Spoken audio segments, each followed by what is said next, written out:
पापा, हम इस चाय के ठेले पर आए हैं उस लड़के से शादी की बात करने के लिए। हाँ बेटा, लोकेशन तो यहीं की दे रखी है। अरे अंकल जी नमस्ते। हेलो। हाय। आप नरेश जी हैं ना? हाँ बेटा। And she is your daughter Mahak, right? हाँ हाँ।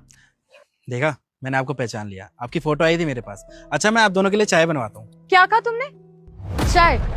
तुम्हें सच में लगता है कि मैं यहाँ इस टपरी की चाय पीऊंगी? हाँ, ये बात तो आपने बिल्कुल सही कही। इतनी खूबसूरत लड़की है तो चाय तो कहाँ ही पसंद होगी। वैसे हाँ अंकल जी, डैडी ने आपके बारे में मुझे जरूर बताया कि आपको चाय बहुत पसंद है। रुकिए, मैं लेके आता हूँ एक चाय। मुझे पता था कि आप आने वाले हैं, इसलिए आपके लिए स्पेशल चाय मैंने पहले ही बनवा ली थी। ये लीजिए। पापा, ये क्या कर रहे हो आप? स्टैंडर्ड नाम कोई चीज है या नहीं? यहाँ की चाय पियोगे क्या बाप? अरे बेटा, तो क्या हो गया, चाय तो चाय ही होती है। अभी तो मैंने चाय पी भी नहीं और तू कह रही है कि चाय रखो। पापा, हाइजीन नाम की भी ना कोई चीज होती है। आप इतनी अच्छी जगह चाय पीते हैं और आज टपरी पे आ गए।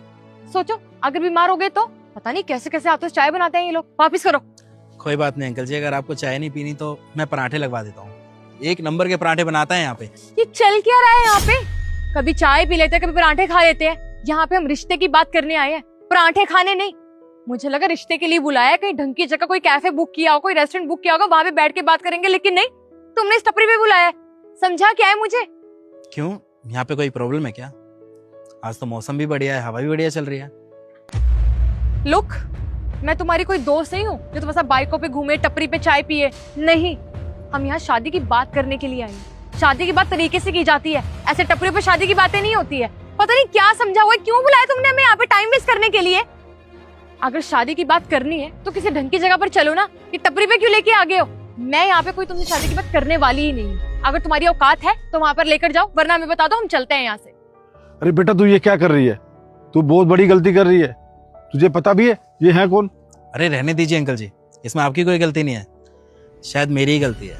मैंने ना इनको गलत जगह की लोकेशन भेज दी। इनको तो कोई 4 स्टार या फिर 5 स्टार होटल की लोकेशन भेजनी चाहिए थी, जहाँ पे ये आराम से बैठ के कॉफी पी के बात कर सके। सही कह रही है, मुझे बोलने दीजिए ना।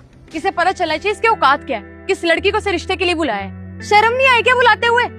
ऊपर से चाय पराठे के बारे में पूछ रहा है। क्या ही बात कर लूं मैं इससे? इनकी बातों से ही पता चल रहा है इसका स्टैंडर्ड क्या है, कैसा लड़का है ये।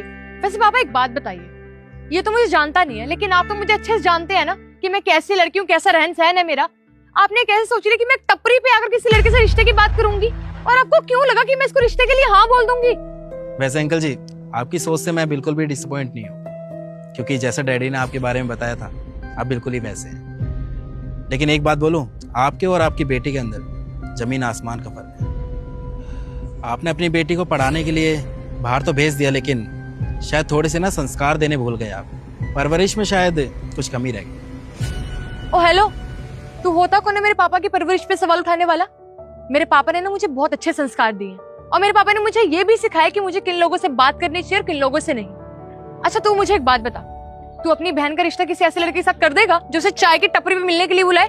रिश्ते ना स्टैंडर्ड देख के किए जाते हैं। जमीन आसमान का फर्क होना, जहाँ पे वहाँ रिश्ते नहीं होते। हाँ कोई बात नहीं, अगर कोई लड़का मेरे से 1000 गुना कम भी पैसे कमाता होगा ना, तभी मैं उस लड़के के परिवार को देखूंगा, उसके संस्कार को देखूंगा, और मुझे उस चीज से कोई दिक्कत नहीं होगी। मैं बस यही देखूंगा उस लड़के में कि वो लड़का कोई नशा तो नहीं करता, कोई बुरे काम तो नहीं करता, उसका परिवार अच्छा है या फिर बेकार है। और बाकी रही बात पैसों की, तो अरे पैसों की क्या ही है, पैसा आज है कल नहीं है, और अगर कल है तो फिर परसों नहीं है। मैं बस यही देखूंगा कि मेरी बहन को कौन लड़का ज्यादा खुश रखता है। हाँ प्लीज, ये प्यार व्यार की बातें ना मेरे सामने मत करो। ये प्यार ना पहले के टाइम में चलता था, आज के टाइम में जिसके पास पैसा है ना वही इंसान खुश है। घर प्यार से नहीं चलता, पैसों से चलता है, जो कि तुम्हारे पास तो है नहीं। तो मैं क्या, कोई भी लड़की तुम्हारे साथ खुश रहने वाली नहीं है। ये बात आपसे किसने बोली मैम कि मेरे पास पैसा नहीं है, दौलत शोहरत नहीं है? मैंने तो आपको नहीं बताया। वो बताने की जरूरत नहीं है। तुम्हारा हुलिया, तुम्हारे मिलने की जगह देखकर साफ पता चल रहा है कि तुम्हारा स्टैंडर्ड। ये होती है अच्छी गाड़ी। अच्छे घरों के लड़के ऐसी गाड़ियों में घूमते हैं। पापा, अगर आपको मेरी रिश्ता देखना ही था तो किसी ऐसे लड़के का रिश्ता ढूंढते हैं जिसके पास इतनी अच्छी गाड़ी होती। कहाँ इससे मिलने के लिए बुला लिया, टाइम वेस्ट कर दिया खामखा मेरा पूरा। सर ये लीजिए कार की चाबी, वो थोड़ा ट्रैफिक था इस वजह से लेट हो गया। ये गाड़ी तुम्हारी है? हाँ, मेरी गाड़ी है। हाँ, ये इन्हीं की गाड़ी है। और तुझे मैं कितनी देर से बोल रहा हूँ चुप हो जा चुप हो जा, और तू चुप ही नहीं हो रही है। तुझे मैंने पढ़ने बाहर क्या भेज दिया? तुझे तो बातचीत करने की तमीज भी नहीं है, बेवकूफ़ कहीं की।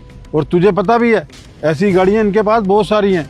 और आज तेरा बाप जिस पोजीशन पे है ना, सब इनकी वजह से ही है, क्योंकि इनके पापा और मैं बिजनेस पार्टनर थे। और सुनने का तो तेरे पास कोई काम ही नहीं है, बस बोले जा रही है बोले जा रही है। आई एम सॉरी पापा। और मुझे समझ में नहीं आया, अगर आप इतने अमीर हैं तो आपने मुझे इस टपरी पे क्यों बुलाया मिलने के लिए? हम किसी अच्छे रेस्टोरेंट में भी तो जा सकते थे ना। अब अगर आप मेरी जगह किसी भी लड़की को इस टपरी पे बुलाओगे तो वो तो आपको गरीबी समझेगी ना, और गुस्से में भला बुरा बोल ही देगी। गलत थोड़ी बोला है मैंने कुछ। बिल्कुल सही कहा आपने। जाहिर सी बात है कि अगर किसी लड़की को मैं ऐसे चाय की टपरी पे बुलाऊंगा तो उसकी असलियत तो सामने आ ही जाएगी ना। वो क्या है ना, डैड ने मुझसे बोला कि अब तेरी शादी का वक्त आ गया है, और उन्होंने मुझे बताया कि उन्होंने एक लड़की देख भी रखी है जो कि उनके दोस्त नरेश जी की बेटी है। और मुझे ये भी बताया था कि अंकल जी ने आपको बचपन में ही अब्रॉड भेज दिया था। और जाहिर सी बात है कि अब्रॉड में पड़ी हुई लड़की और गांव के लड़के में ज़मीन आसमान का तो फ़र्क होगा ही, और उनकी सोच में भी। तो बस मैं यही देखना चाहता था कि जब मैं आपको शादी के लिए इस टपरी पे बुलाऊंगा तो आपका रिएक्शन क्या होगा, मतलब आपका रवैया किस तरीके का होगा। और देखिए, आपका रिएक्शन मेरे सामने ही है। मैं आपसे बिल्कुल भी डिसपॉइंट नहीं हूँ, लेकिन गलती शायद आपसे हो गई है। लड़का आप गलत देखने आ गई है, क्योंकि मुझे आप जैसी लड़की नहीं चाहिए।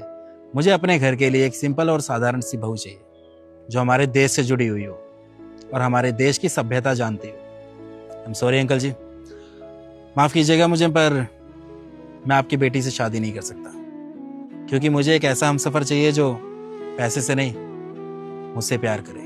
क्योंकि आपको तो पता ही है ना, पैसा तो इंसान लाइफ में कभी ना कभी कमा ही लेता है। पैसा आज है कल नहीं है, लेकिन जो लाइफ पार्टनर होता है ना, इंसान को ज़िंदगी भर उसी के साथ रहना पड़ता है। और मुझे ना ऐसा लगता है कि आप अपने लिए लड़का खुद ही ढूंढ लें तो ही ज़्यादा बेटर रहेगा, क्योंकि अगर आप अपने डैडी के भरोसे रहेंगे तो शायद अंकल जी फिर से मेरी तरह कोई सिंपल और साधारण सा लड़का आपके लिए लाके खड़ा कर देंगे। बाकी अंकल जी, मुझे इजाज़त दीजिए, मैं चलता हूँ। ध्यान रखिएगा अपना। ठीक है बेटा, इसकी तरफ से मैं आपसे माफ़ी मांगता हूँ। बाकी अपने पापा को मेरी नमस्ते बोल देना। जी अंकल जी। बाकी हाँ, दिल में कोई बात मत रखिएगा। मैं चाहता हूँ कि डैडी और आपकी ऐसे ही दोस्ती बरकरार रहे। चलता हूँ मैं, नमस्ते। इसे कहते हैं अपने पैरों पे कुल्हाड़ी मारना। अब खड़ी क्या है, चल।